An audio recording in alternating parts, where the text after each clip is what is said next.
Hello students, good evening. जैसा कि आप जान रहे हैं कि इससे पहले भी वीडियो में मैंने आपको इंग्लिश से संबंधित जो इम्पोर्टेंट्स चीज़ हैं उन्हें मैं बताया हूँ, दर्शाया हूँ, जिसे आप प्रीवियस वीडियो में जा कर के आप देख सकते हैं। आज हम लोग चर्चा करेंगे माइक्रो टीचिंग लेसन प्लान के बारे में। जो लोग बीएड के छात्र छात्राएँ हैं उनके लिए बहुत ही वीवीआई नॉलेज है, जिसे वो गेन करके वो अधिक से अधिक अंक भी प्राप्त कर सकते हैं। या फिर यूँ कहें कि जो स्टूडेंट्स रेगुलर क्लास कर रहे हैं उन्हें बनाने में माइक्रो टीचिंग लेसन प्लान में माइक्रो टीचिंग क्या है, इसमें शायद उन्हें ज़्यादा दिक्कत नहीं होंगी।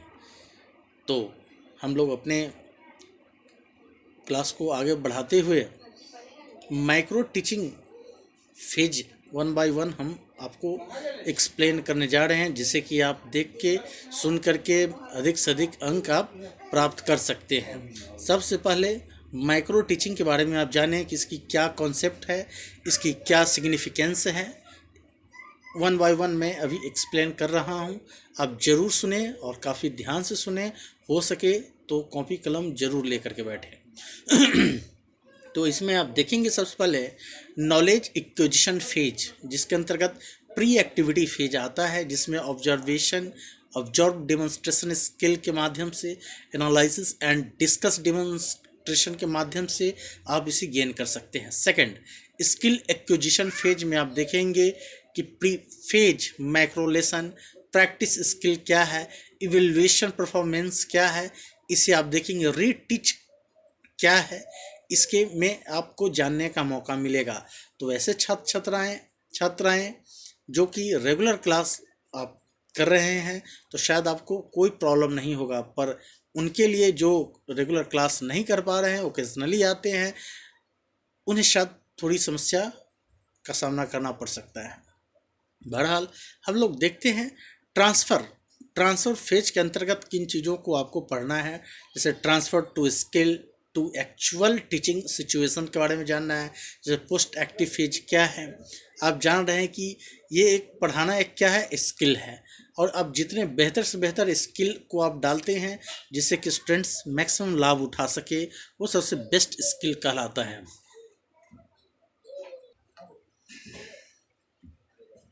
अब आप देखते हैं कि कैसे माइक्रो टीचिंग साइकिल, मैं अब माइक्रो टीचिंग साइकिल के माध्यम से चाहूँगा कि आप लोग को एक एक इन्फॉर्मेशन मैं दूं, जिसमें माइक्रो टीचिंग साइकिल के अंतर्गत सबसे पहले रीप्लानिंग, हमें सबसे पहले आपको जानना है रीप्लानिंग क्या है, इसके बारे में जानना है। रीप्लानिंग के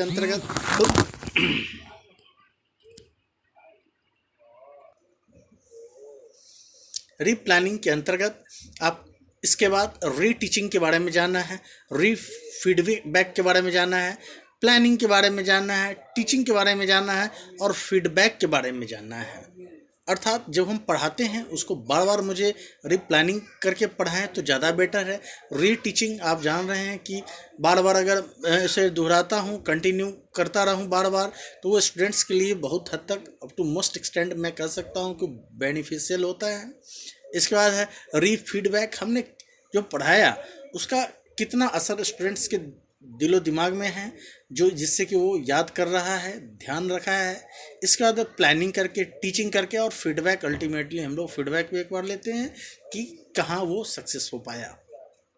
अब इसमें आप देखेंगे कि प्लानिंग सबसे पहले 1 बाय 1 स्टेप करके प्लानिंग है। मैं उतना डिटेल में नहीं जाऊँगा चूँकि और भी आगे चीज़ों को एक्सप्लेन करना है।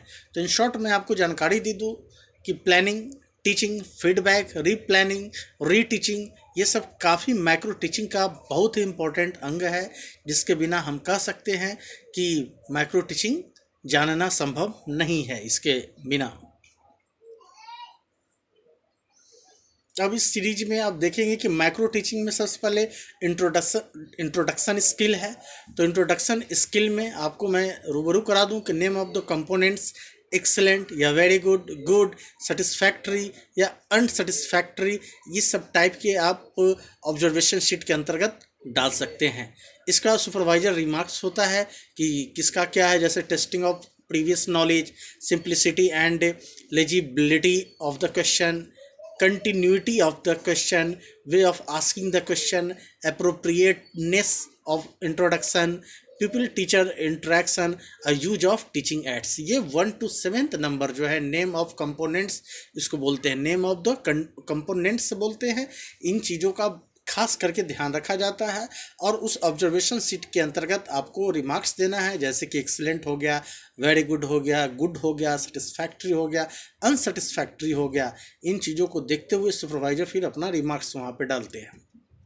नेक्स्ट प्रेजेंटेशन शीट्स में देखेंगे कि टीचर्स एक्टिविटी के अंतर्गत जो कहा जाता है कि वेयर डू यू लिव, तो स्टूडेंट्स एक्टिविटी है I live in India. What do you know about village, तो ये क्या है, प्रॉब्लमैटिक हो गया। What is the main occupation of Indians, तो the main occupation of Indians is agriculture. What do they live, who do farming, they live in the villages. तो इस तरह से आप देखेंगे कि प्रेजेंटेशन स्किल कैसे बनता है और इसके किन किन रूपों के बारे में आपने जाना इन डिटेल में। अब स्टेटमेंट्स ऑफ द एम, कि today we shall study about the poem, जैसे माई विलेज हो गया, माई सिटी हो गया, जो रहेगा वो आपको वहाँ पे मेंशन कर देना है। तो इसमें देखते हैं आप कि फिर अब माइक्रो टीचिंग लेसन प्लान में आप दूसरे नंबर पर देखें एक्सप्लेनेशन स्किल। आप एक एक स्किल के बारे में आपने जाना। अब दूसरे नंबर पर है एक्सप्लेनेशन स्किल। तो इसमें क्या है, इसमें आपको नेम ऑफ कंपोनेंट में देखना है, clarity of explanation, frequency of explanation, questions in the process of explanation, planned repetition, summarisation of main points. इस तरह से सुपरवाइजर का फिर वहाँ पे सिग्नेचर होना। पुपिल टीचर्स एक्टिविटी के अंतर्गत ये प्रेजेंटेशन सीट ये बनाना है और लेकर के जाना होता है। नेक्स्ट स्किल है वो है क्वेश्चनिंग स्किल, कि हम कैसे क्वेश्चन करते हैं, इस पर विशेष ध्यान रखने की आवश्यकता है। और हम कह सकते हैं कि जैसे कि where is the village situated, जानते हैं the village is far from noise of the sports. तो आप इस तरह से हम कह सकते हैं क्वेश्चनिंग स्किल है। हम we can create different kinds of questions. इस तरह से हम देखते हैं कि कैसे अब रेनफोर्समेंट स्किल आप भली भांति समझ सकते हैं। जैसे कि बहुत सारे ऐसे उदाहरण हैं जो हम पढ़ाते हैं, एक बार पुनः उसको रिपीट करते हैं। जैसे कि उदाहरण के तौर पे आप किसी शेर को देखेंगे 100 मीटर चलने के बाद एक बार पुनः वापस देखता है कि मुझे किसी प्रकार की कोई खतरा तो नहीं है। इस तरह से टीचर देखते हैं कि हम जो पढ़ा रहे हैं बच्चा कितने ऑब्जर्व कर रहे हैं, उनको कहीं कोई समझने में दिक्कत तो नहीं है। तो माइक्रो टीचिंग का ये बहुत बड़ा खासियत है कि बच्चे काफ़ी माइन्यूट वे में उन चीज़ों को समझ पाते हैं।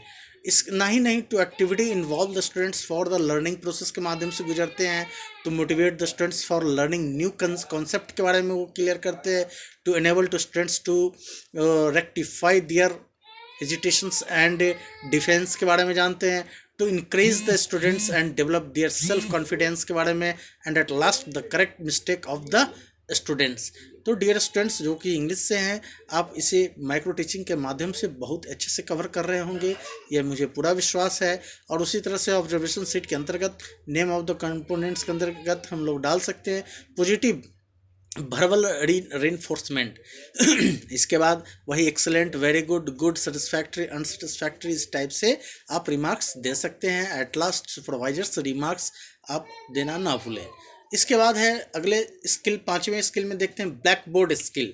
आप जानते हैं कि हम जब पढ़ाते हैं तो बिना ब्लैक बोर्ड को पढ़ाना संभव शायद नहीं है या उतना इफ़ेक्टिव नहीं हो सकता है। इसलिए ब्लैक बोर्ड का यूज करना हमारे लिए बहुत ही आवश्यक है। बिना ब्लैक बोर्ड के साथ हम बेहतर परफॉर्मेंस क्लास में नहीं दे पाते हैं। अब इसमें to enable the people teacher to develop following abilities and regards, जैसे कि visibility in the writing in the proper lines. अब ब्लैक बोर्ड, जब ब्लैक बोर्ड पे आप लिखते हैं तो बहुत ही क्लियर दिखना चाहिए, बोल्ड दिखना चाहिए। बहुत सारे स्टूडेंट 50 स्टूडेंट 100 स्टूडेंट्स अगर कैपेसिटी है इन ए क्लास, तो वो लास्ट बेंच वाला भी अच्छे से देख सके, बोल्ड रहे, प्रॉपर लाइन पे दिखना चाहिए। सेकंड है visibility in writing in proper lines and black board के साथ साथ appropriate lines in the black board writing, कौन सा लेटर कितने लाइन पे लिखना है वो भी क्लियर दिखना चाहिए। इसके बाद to enable the pupil teacher to realise following abilities, और स्टूडेंट से प्रशिक्षु शिक्षकगण है वो रियलाइज कर सके और इस फॉलोइंग एक्टिविटीज को वो ध्यान में रख सके। Students clearly understanding the concept taught in the class, इतना ही नहीं, क्या क्लास में पढ़ाया गया उन चीज़ों को विद्यार्थी बहुत ही अच्छे से समझ सके, ये होना अति आवश्यक होता है। Next to reinforcement what is being taught by the teacher verbally, क्या हमने पढ़ाया, टीचर ने क्या क्लास में पढ़ाया उसे वर्बली उसे रिपीट करना, पूछना, ये अति आवश्यक होता है, जिस दायरे में हम पता कर सकते हैं कि स्टूडेंट्स ने कितना इसको बैकअप ले पाया या फिर कितना वो पूछ पाता है क्लास में, उससे भी हम लोग टैकल बीच बीच में टाइम टू टाइम करते रहते हैं। At last at 7 number the maintain of attention of students, हर स्टूडेंट्स का ध्यान अलग अलग होने का चेष्टा करता रहता है, किंतु हमें उन चीज़ों का भी क्लास के अंतर्गत ध्यान रखने की अति आवश्यकता होती है। इसके बाद है नेम ऑफ द कंपोनेंट्स, जिसमें ऑब्जर्वेशन शीट्स के अंतर्गत जो स्किल आपने पहले पढ़ा है।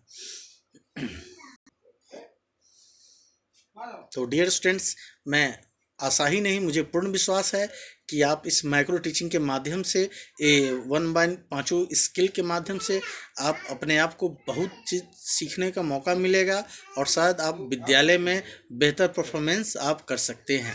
तो इस वीडियो में मैं आज इतना ही रहने देता हूँ। नेक्स्ट क्लास में जब आपकी अगली क्लास होगी उसमें मेरी कोशिश रहेगी कि पुनः मैं एक नया टॉपिक लेकर के आऊँ। तब तक के लिए जय हिंद।